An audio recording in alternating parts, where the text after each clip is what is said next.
10% মানুহে ইতিহাস ৰচনা নকৰে তাৰ মানে এটা বস্তু আমি ক্লিয়াৰ হলো 99% মানুহে কি কি কাম কৰে একবাৰ পৰ্যবেক্ষণ কৰক হেল্ল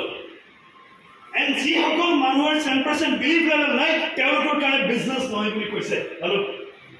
হেল্ল বিজনেছ কলিজা থকা মানুহৰ কাৰণে বুলি কয় Yes. এটা নিজক একবাৰ পুলিচৰ কলিজাখন আছে নে hello Hello? Yes. Yes or no? Yes. Yes. Yes or no? Yes. Okay. So, moi iman kini importance lua, moi sol bad diar mazot rohosyo ki ase jane? Moi network marketing ki bujibole chesta kori.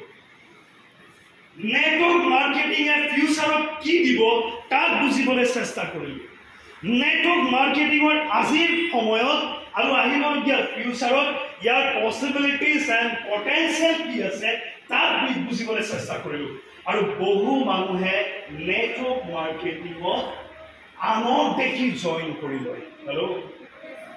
আনক দেখি network marketing join নকৰি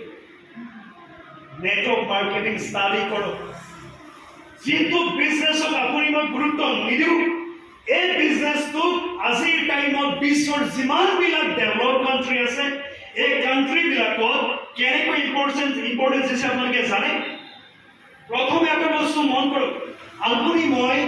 জীৱনৰ প্ৰথম walk of শিকো ঘৰৰ পৰা start কৰি hello'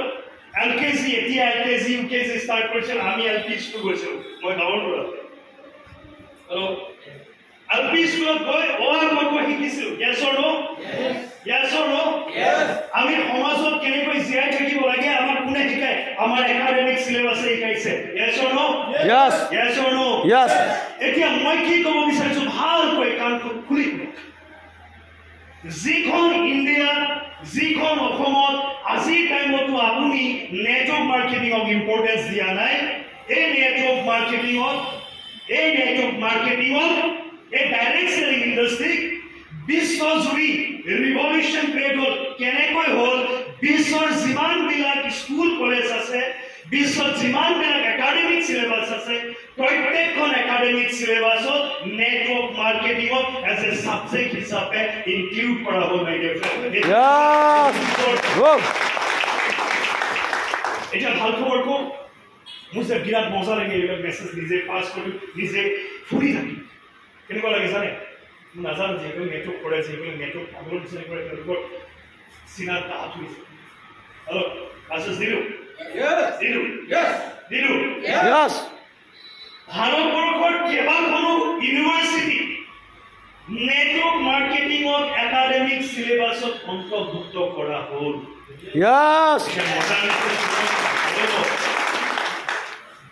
এই বছৰৰ ক্লাছ 6ৰ পৰা পাঠ্যক্ৰমত নেটৱৰ্ক মাৰ্কেটিঙত ইনক্লুড কৰা হ'ব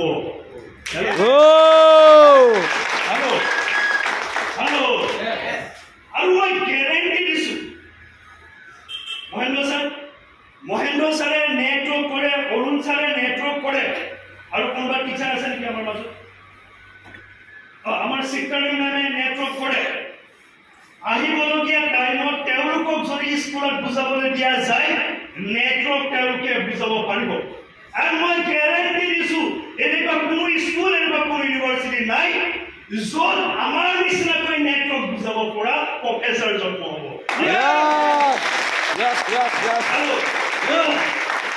কাৰোবাৰ 20 বছৰ এক্সপিৰিয়েঞ্চ কাৰোবাৰ 15 বছৰ এক্সপিৰিয়েঞ্চ কাৰোবাৰ 9 বছৰ এক্সপিৰিয়েঞ্চ যদি বুজাবলৈ হয় আহিবলগীয়া টাইমত কলেজ ইউনিভাৰ্চিটি আহিবলগীয়া টাইমত বাদ দিয়ক মই নিজে তিনিখন কলেজত 3 times মই নেটৱৰ্ক মাৰ্কেটিঙৰ সাবজেক্ট এণ্ড 2 hours ক্লাছ ল'ব কাৰণে কৈছিলোঁ মাই ডিয়াৰ মানে কি বুজাব বিচাৰিছোঁ আপোনাক যিটো ইণ্ডাষ্ট্ৰীক আপুনি গুৰুত্ব দিয়া নাই আহিবলগীয়া 5 বছৰৰ পাছত আপোনাৰ ভাল লাগিলেও বেয়া লাগিলেও লাজ লাগিলেও চৰম লাগিলেও নাকৰ উপাধি হ'লে আমাৰ তলত বহিবই লাগিব কিয় সেইটো বুজি পাব লাগিব আপুনি এতিয়া ক'ব বেয়া খালিছোঁ এই সঞ্জয় গোলাগুটি যিয়ে নকওঁ মোৰ এজন আপলাইন আছে বিতুপন দাস ছাৰ মোক তেওঁ কয় মই ব্লেকটো তাৰ কাৰণে মোক খুব ধুনীয়া এটা নাম দিছে এইটো মোৰ ব্লেক ডায়মণ্ড বুলি কয় মইতো হোৱাইট ব্লেক ডায়মণ্ড আৰু আপুনি গম পায় হোৱাইট ডায়মণ্ডতকৈ ব্লেক ডায়মণ্ড কিমান বেছি hello' Yes or no? Yes. So that time we will go sir. Yes. Apni mo eke. Hello. Ya apun kiuta buzibola chesta koro. Zoot to industry apuni mo gurutto dia nai. Azir somoysor ei industry tor boyo goi gol 155 years old. Kiman hol? 155 বছর। এতিয়া আপনি কব মই তো আজিয়ে শুনিছো। আজিয়ে তো শুনিম আমি। কিয়নো আমি ইন্ডিয়ান নেচাৰ হেল্ল' যদি আমেৰিকাৰ জন্ম হোৱা হ'লে আজিৰ পৰা আপোনাৰ মই যেতিয়া জন্ম হ'ল হয় ঠিক ঠিককৈ দৌৰিবলৈ আৰম্ভ কৰোঁতে নেটৱৰ্ক মাৰ্কেটিং কাণে কাণে ক'লে হেল্ল' হেল্ল' বাট গেৰেণ্টি দিছোঁ আহিবলগীয়া 10 বছৰৰ পিছত আমাৰ আহিবলগীয়া নেক্সট জেনেৰেশ্যনে কাণে কাণে ক'ব ভাই ছাকচেছ যদি লাগে নেটৱৰ্ক কৰ ছাকচেছ যদি লাগে নেটৱৰ্ক কৰ ছাকচেছ যদি লাগে নেটৱৰ্ক কৰ এটা বুঝো এখন 55 বছর পুরনো ইন্ডাস্ট্রিটো আপনি মই গুরুত্ব দিয়া দরকার আছে না নাই আছে না নাই আমার আজু ককা হতৰ দিনৰ ইন্ডাস্ট্ৰি হ্যালো এটা ডিফাৰেন্স ৰূপটা বুঝাও তো ভাৰতবৰ্ষত এছিয়া মহাদেশৰ এজন আটাইতকৈ ধনী ব্যক্তি থাকে নাম কি ভাৰতবৰ্ষৰ এজন ব্যক্তি আছে এছিয়া মহাদেশৰ আটাইতকৈ ধনী মানুহ কি নাম থাকে মুকেশ আম্বানী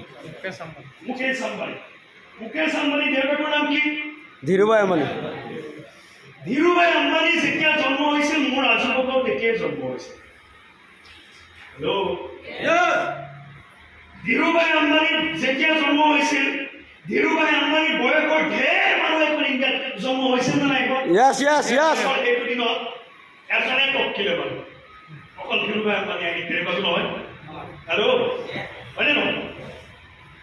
এইটো হ'ব পাৰে নেকি একদম ভগৱানে সব গঠি দিলে ভগৱানে ক'লে মই এটাহে পৃথিৱীলৈ উঠিম হেল্ল' তেনেকুৱাটো নহয় ধীৰুভাই আম্বানী জন্ম হওঁতে এখন ভাৰতবৰ্ষৰ এখন বিশ্বত ঢেৰ মানুহ জন্ম হৈছে মোৰ আজুককাও জন্ম হৈছে মোৰ আজুককা আৰু ধীৰুভাই আম্বানীৰ লগত ডিফাৰেন্স কি জানে হেল্ল' ধীৰুভাই আম্বানীয়ে ভাবিলে মই বিশ্বৰ আটাইতকৈ ডাঙৰ কোম্পানীটোৰ মালিক হ'ম আৰু মোৰ ককাই ভাবিলে মেৰাইন নদীৰ কাষত এখন বাৰী আছে তাত কুঁহিয়াৰ বাৰী আৰু সেইদিনাখন মোক আজু ককাই এহাল গৰু লৈ কুঁহিয়াৰ পাৰিছিল আৰু সেই দিনটোতে ধীৰুভাই আম্বানীয়ে নিজৰ বিজনেছ ষ্টাব্লিছ কৰিবৰ কাৰণে দিন ৰাত মেহনত কৰিলে মোৰ আজু ককাইও মেহনত কৰিছিল ধীৰুভাই আম্বানীয়েও মেহনত কৰিছিল কিন্তু মোৰ আজু ককাই এনেকুৱাকে কষ্ট কৰিলে হেল্ল' আমাৰ কাৰণে অকণমান মাটি থৈ গ'ল হেল্ল' আৰু সেই মাটিখন পুৰাটো আমাৰ এতিয়া তাৰ শ্মশান বনালে হেল্ল' এইজন আমাৰ ঘৰৰ ওচৰৰে মানুহ হেল্ল' তাত এতিয়া শ্মশান বনালে আৰু ধীৰুভাই আম্বানীয়ে ষ্টাৰ্ট কৰা ব্যৱসায়টোৰ পৰা তেওঁ পিতে তেওঁ নেক্সট জেনেৰেশ্যন মোটামুটি আৰু 10টা জেনেৰেশ্যনে খাব পৰা পইচা পাই থৈ একেটা সময়তে মানুহ জন্ম হৈছিল হেল্ল' একে লগৰ মানুহ বা চিন্তাধাৰা বেলেগ হেল্ল' আপুনি মই আমি 21 শতিকাত আছো আপোনাৰ চিন্তা আৰু মোৰ চিন্তাৰ মাজত এতিয়া আকাশ পাতাল পাৰ্থক্য আছে 9 বছৰ আগত যেতিয়া মোৰ ওচৰত মাইলেকশ্যন আহিছিল এনেকুৱাটো নাছিল এখন ইণ্ডিয়া বেলেগৰ ওচৰত যোৱা নাছিল এখন যোৰহাটত বেলেগৰ ওচৰত অহা নাছিল হেল্ল' বিভিন্ন জনৰ ওচৰত গৈছিল বা বিভিন্ন জনে গুৰুত্ব কমকে দিলে সঞ্জয়ৰ গুৰুত্ব বেছিকে বিভিন্ন জনে নেটৱৰ্ক মাৰ্কেটিং কৰে হ'ব আৰু মানুহৰ ঘৰে ঘৰে যোৱা বিজনেছে সিমানলৈকে বুজি পালে বাট মই বুজি পালো আহিবলগীয়া টাইমত জনসমুদ্ৰ হ'ব প্ৰত্যেকজন জন এদিন মোৰ কাৰণে এটা উদ্যোগ কৰিব আৰু সেইটো সময়ত মানুহে ভাবিলে টুথপেষ্ট দোকানতো পাই ইয়াৰ পৰা কোনে কিনিব মই ভাবিলো চাৰ কলগেট বিকি যদি কোনোবা কৰৰপতি হ'ব পাৰে সঞ্জয় তয়ো কলগেটৰ নিচিনা